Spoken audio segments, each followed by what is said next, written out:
అలర చంచలమైన ఆత్మనందుండ నీ అలవాటు చేసే నీ ఉయ్యాల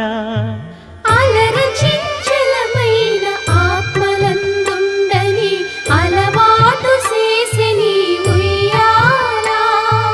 పలుమారు ఉచ్ఛ్వాస పవనమందుండ నీ భావంబు తెలిపే నీ ఉయ్యాల పలుమారు ఉచ్ఛ్వాస పవనమందుండని నీ భావంబు తెలిపే నీ